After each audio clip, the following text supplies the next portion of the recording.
O índice Bovespa emendou 8 semanas consecutivas de queda, a pior sequência registrada na história da Bolsa brasileira e que marca uma mudança significativa no humor do mercado em relação à nossa bolsa. No começo do ano, as expectativas estavam super otimistas, né? O índice Bovespa se valorizou mais de 30% no ano passado, já começou o ano dando uma arrancada de mais de 10% dentro daquela narrativa de a taxa Selic vai cair. O mercado projetava determinados resultados nas eleições presidenciais e aquela história do fluxo de dinheiro gringo entrando no Brasil, vindo forte para a nossa bolsa. E agora, num piscar de olhos, isso tudo parece ter sumido. Então, como o último vídeo que eu gravei aqui sobre o Ibovespa, nossa bolsa, foi em 20 de maio, quase um mês atrás, eu resolvi gravar esse vídeo para explicar melhor o que está acontecendo, atualizar as minhas projeções para a Bolsa Brasileira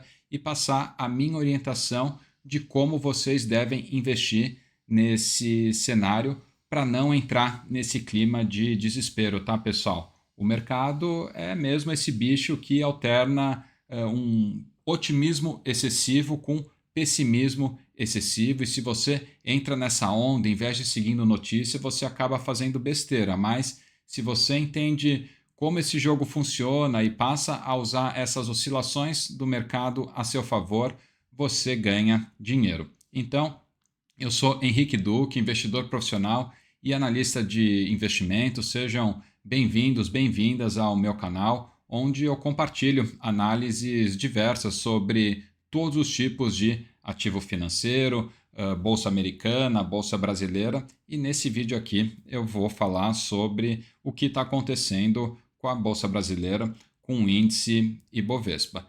Então, começar já adiantando aqui um pouco dessas causas. Eu sei que para vocês é tudo sobre Lula e Bolsonaro, né? De fato, em ano eleitoral, isso mexe com a nossa bolsa, né? São geralmente anos que a nossa bolsa fica mais volátil conforme vai se aproximando aí do período das eleições.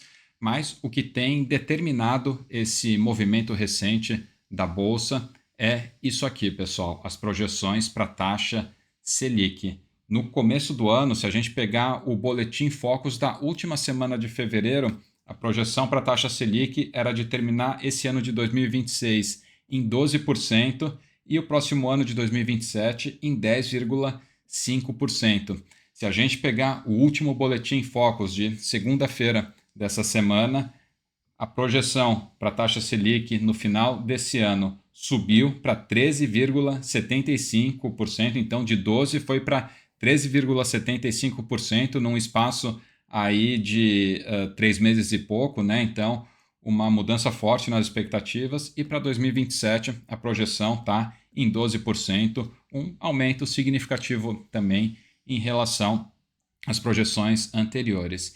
E aqui no Brasil, pessoal, não adianta. A nossa bolsa é muito sensível ao macro, né, ao cenário macroeconômico e especialmente a taxa de juros, a taxa Selic. A gente nunca vai ver aqui o que a gente vê na bolsa americana, por exemplo, que o Banco Central de lá, o Fed, muda as projeções para a taxa de juros, né? Fala, vai cair menos do que o mercado projetava, ou então vai voltar a subir, e a bolsa lá parece que não sente, continua engatando aí altas, renovando máximas, mesmo com essas mudanças de perspectivas na taxa de juros. Aqui no Brasil não é assim, não adianta. Sempre que tiver perspectivas de aumento na taxa Selic, ou então um corte, né, cortes menores do que esperados, a nossa bolsa vai reagir negativamente, mas, por outro lado, se as perspectivas são de juros menores, a bolsa reage positivamente. Essas oscilações fazem parte do mercado brasileiro e, como eu já adiantei, se você entende e aprende a lidar com isso, você começa a enxergar esses momentos como oportunidade e ganha dinheiro. Tá? E eu falei aqui da projeção do Boletim Focus, é a média do que as instituições financeiras projetam, né?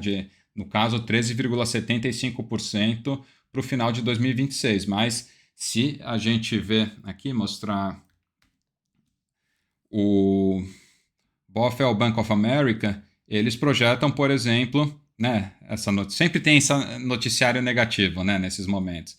Rebaixa Brasil para neutro ao ver Selic em 14,25% no fim de 2026. Então, na visão aqui do Bank of America, o ciclo de cortes da Selic já acabou, com esses 3 cortes que teve aí nas últimas reuniões, né? Na quarta-feira dessa semana foi mais um corte de 0,25, que baixou para 14,25. Então, na visão aqui do Bank of America, acabou já o ciclo de cortes. Enfim, voltar aqui para mim.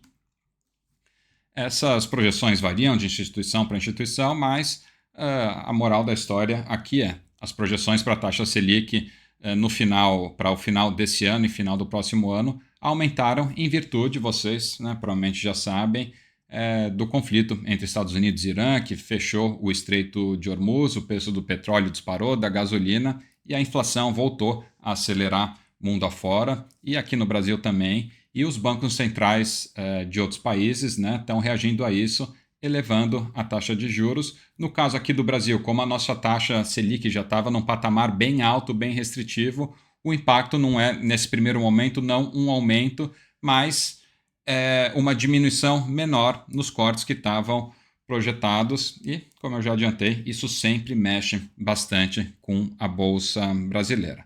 Então, vamos mostrar aqui o gráfico para vocês, compartilhar de novo a minha tela. Primeiro, uma coisa, né? A gente falou, 8 semanas consecutivas de queda, pior do que na crise da Covid. Primeira coisa, ok, em termos de quantidade de semanas é um número alto, mas se a gente analisar aqui em relação à máxima, aqui perto dos 200 mil pontos, até essa mínima que está marcando hoje, é uma queda aí de menos 15%, menos 16% mais ou menos. Pensando em índice, é uma queda, né, que é diferente numa ação que tem uma volatilidade maior, apresenta quedas maiores. O índice, né, é um aglomerado das principais ações negociadas na Bolsa, então ele tende a ter um comportamento mais estável. Então, essa queda aqui de menos 15% para menos 16% é uma queda forte para um índice? Mas é padrão do que o índice Bovespa faz, do que acontece na Bolsa brasileira. Falar, não, uma sequência pior do que na crise da Covid. Na crise da Covid, se a gente voltar um pouquinho aqui, ali para... De fato, não durou 8 semanas a queda, mas caiu aqui quase metade do valor, quase menos 50%. Se a gente der um close aqui, teve dia que a bolsa caiu menos 15% em um único dia só, né? Então, o que a nossa bolsa devolveu aí nessas 8 semanas negativas durante a Covid, teve, né, dia que foi isso tudo só em um pregão. Então, né, a diferença entre um momento como a Covid, desse momento que está acontecendo agora, na Covid você tinha a urgência do mercado em vender, o desespero mesmo, o medo, por isso que caiu um percentual tão forte em tão pouco tempo. Agora, não, é uma queda que vai indo num ritmo mais devagar, ou seja, não tem essa urgência, esse desespero em se livrar da posição em bolsa brasileira. Esse movimento mais demorado é bem característico de um movimento de realização de lucros, ajuste de expectativas. E no vídeo que eu gravei no dia 20 de maio, eu, naquele vídeo, compartilhei aqui a minha projeção de que a bolsa continuaria caindo mais. Era mais ou menos, vamos achar o dia aqui, 20 de maio, esse dia. O que eu, no vídeo, né, quem quiser, entra aqui no meu canal para ver, mas o que eu falei, na minha visão, né, na época, e compartilho dela agora. A gente vai ver uma correção mais forte, né? Lá no vídeo eu falo isso, essa questão da mudança nas perspectivas da taxa Selic, como isso mexe bastante com a nossa bolsa, que em função disso a bolsa devolveria todos os ganhos acumulados nesse ano de 2026 e retornaria aqui para esse patamar abaixo dos 160 mil pontos, que é mais ou menos onde está essa linha amarela aqui de baixo. Mas, quando eu gravei o vídeo nesse dia, o que eu imaginava que aconteceria?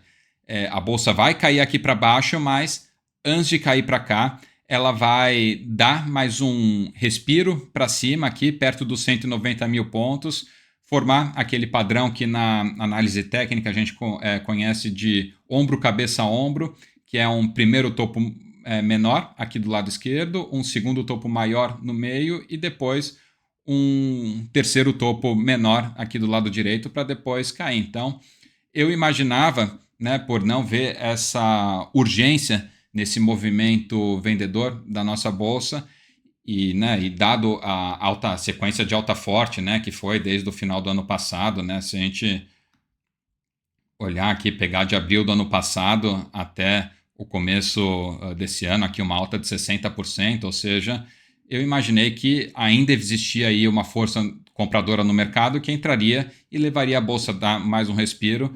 Isso não aconteceu, a bolsa continuou caindo e pelo movimento que vem apresentando, vai vir aqui para baixo dos 160 mil pontos de uma vez só, sem dar essa alta, esse respiro. Claro, isso não tem como saber, né? Quanto a gente mais encurta o espaço de tempo da nossa análise, mais é imprevisível o mercado, mas a moral da história é que a bolsa vai cair aqui, devolver todos os ganhos acumulados nesse ano e cair para baixo dos 160 mil pontos. Então vamos ter aí oportunidades melhores ainda do que a gente está vendo hoje de comprar ações brasileiras a preços atrativos, tá? Então, voltar aqui para mim. Primeira orientação que eu queria passar aqui, novamente, não entrar nesse desespero. Essas baixas fazem parte da Bolsa Brasileira, é um mercado mais volátil, né? Se não devia ter voltado aqui para mim, voltar aqui para o gráfico, o que eu queria mostrar. Se a gente olhar, o mercado sempre dá essas correções, né? Aqui, essa foi em 2024, menos 14%. Vamos voltar um pouquinho.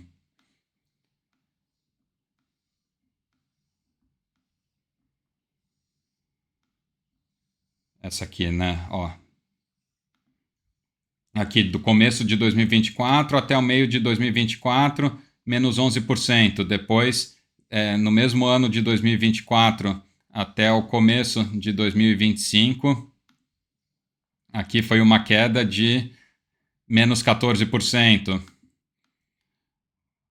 Voltar mais aqui e procurar outra. Essa aqui entre 2022 e 2023. Aqui do topo até esse fundo aqui, menos 18%, 19%, que é mais ou menos o percentual que eu imagino que vai cair agora, né? Se a gente pegar aqui do topo até onde eu estou projetando essa queda, é isso, uma queda de menos 20%.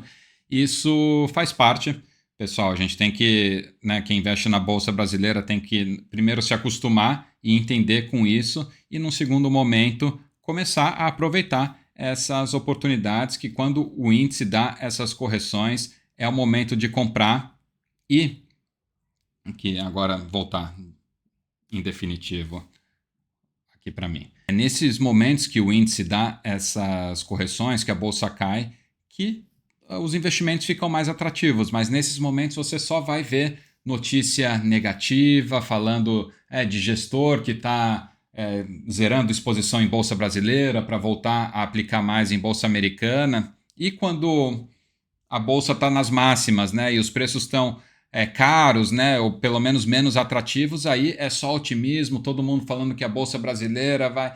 Então, pessoal, se você... Isso eu falo bastante assim em outros vídeos no canal, né? Dou exemplo mostrando notícias de diferentes momentos da história, né? Quando todo mundo falava que a Bolsa Brasileira era o investimento do momento, a Bolsa caiu. E quando todo mundo falava, não, para sair fora da Bolsa Brasileira, que a coisa tá feia, só vai azedar, foi nesses momentos que a Bolsa subiu. Então, para de ficar se preocupando com notícia, não, né, se você ficar investindo com base nisso, você vai tomar decisões erradas e perder dinheiro. Então, se você quer operar com base em notícia, então vai do lado contrário. Se a notícia está falando para você vender, você compra. Se está falando para você comprar, você vende. É mais ou menos assim. E, claro, eu estou falando aqui de índice, né, que engloba aí todas as ações da Bolsa. Mas, se a gente olhar individualmente, cada ação, tem ação que já está em patamares bem atrativos, antes mesmo dessa queda acontecer, outras que ainda estão próximas das máximas, e você tem que ir girando, trabalhando a sua carteira para comprar sempre essas ações que estão num patamar mais baixo, mais atrativo, e as que estão num patamar alto, se você tem posição ainda, você pode realizar uma parte, né, fazer uma realização de lucro parcial, ou então simplesmente não mexer. E aqui dá para finalizar alguns exemplos dessas ações, compartilhar a minha tela com vocês aqui de novo. Por exemplo, a Itaúsa. É uma ação que eu tenho na carteira, recomendo investimento, mas estou já há bastante tempo sem mexer nessa posição. Se a gente olhar em relação ao preço que está hoje, é uma queda aí de menos 13% em relação à última máxima. Então, eu ainda acho um percentual baixo, uma correção baixa para entrar. Geralmente, o ideal é você esperar uma correção de no mínimo 20%, mas eu gosto de esperar uma correção de 30% para entrar numa ação. Claro, cada ação tem um comportamento diferente, esse percentual varia de acordo com o nível de volatilidade de cada ação, mas são valores de referência, né, para ter mais ou menos em mente, digamos assim. Então, a Itaúsa é um exemplo de ação que eu estou esperando cair mais para comprar. Agora, uma ação que eu inclusive falei num artigo recente do meu Substack, que está num nível bem atrativo, é a da Taurus. Se a gente olhar aqui, uma ação que vem num ciclo de baixa forte em relação à máxima dela, ela já devolveu aí praticamente, caiu menos 80%. Então, aqui é uma ação que eu estou comprando, eu não estou esperando, eu não sei, pode ser que a ação caia mais? Pode, mas ela já caiu muito e a probabilidade maior é que ela se estabilize e volte a subir em breve, mesmo com o índice Bovespa eventualmente caindo. Então, essa é uma que eu não estou esperando cair mais, eu já estou comprando. Aqui que vocês veem no gráfico, cada flechinha amarela dessa é uma ordem de compra diferente que eu coloquei. Aqui acho que foi a primeira, em 2025, e depois ao longo desse ano fui colocando mais. E você vê só nesses últimos 2 dias, que foram dias ruins para a Bolsa Brasileira, ela já disparou aí 15%. Então, voltar de novo aqui para mim. Tá, pessoal, conforme a gente vai ganhando experiência no mercado, a gente para de se importar muito, ficar quebrando a cabeça com essas oscilações, e começa até em determinado momento a torcer para que isso aconteça, para que essas correções aconteçam, para comprar as nossas ações num preço mais atrativo, melhorar o preço médio nas nossas posições. E quem tiver interesse, eu ofereço consultoria de investimentos. É só mandar uma mensagem, um direct para mim no Instagram, henrique.duque, com a mensagem consultoria, que eu passo todos os detalhes. Eu, além de analisar a sua carteira, eu vou fazendo esse acompanhamento mensal, sugerindo essas movimentações para aproveitar as oscilações do mercado e saber quando é o momento de você parar de comprar uma determinada ação, eventualmente até realizar parte dos seus ganhos nessa posição, e quando é o momento de você voltar a comprar, aportar mais em uma ou outras posições. Então, espero que esse vídeo tenha explicado um pouco, vocês tenham conseguido entender o que está acontecendo com a Bolsa, para não entrar nesse clima de negatividade do mercado, não deixar as notícias fazerem você tomar decisões de investimentos ruins. Então, eu fico por aqui e vejo vocês no meu próximo vídeo.